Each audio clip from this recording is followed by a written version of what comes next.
এই দেখো এই বছরের আম শক্ত, দেখা যাচ্ছে?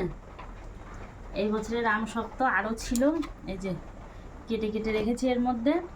এই যে পেছনের বছরের এইটুকু বেঁচে আছে, এই দেখো, এই দেখো কালো হয়ে গেছে। এইটুকু পেছনের বছরেরটা এইটুকু বেঁচে আছে, আর এইবারের এইটুকু এই যে আরও খেয়ে ফেলেছে ওরা। এটা কেটে ফেলেছি আমি চাকু দিয়ে, এবার পিস পিস করে রাখছি। এই আম শক্ত আমার অনেক দূর থেকে এসেছে, আমি দিইনি, যেহেতু আমি দিই না এসব ঝামেলা, আমি পোহাতে চাই না, ভালো লাগে না আমার এসব। ওই অনেক কষ্ট, দাও, শুকাও, ওই তোলো, মশারি টাঙাও, এই অনেক ঝামেলা, এর জন্য আমি এইসব ঝামেলায় পড়ি না, আমি এসব দিই না। আমার মা দেয়, আমার মা এসব ভালো পারে, আর আমার শাশুড়ি মা, শাশুড়ি মা পাঠিয়েছে, দেখো অনেক দূর থেকে।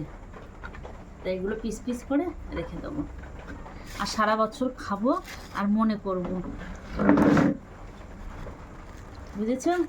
চলো, এই যে এই দেখো এইভাবে পিস করছি,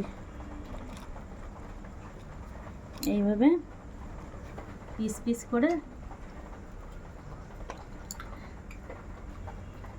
রেখে দেবো। আমরা তো মাঝে মধ্যে দুধ দিয়ে ভিজায়ও খাই,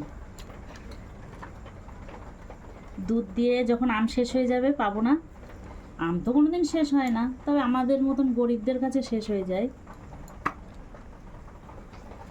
যখন পাবো না তখন এই দিয়ে আমের স্বাদ মেটাবো, আম দুধের স্বাদ মেটাবো। চলো, টাটা।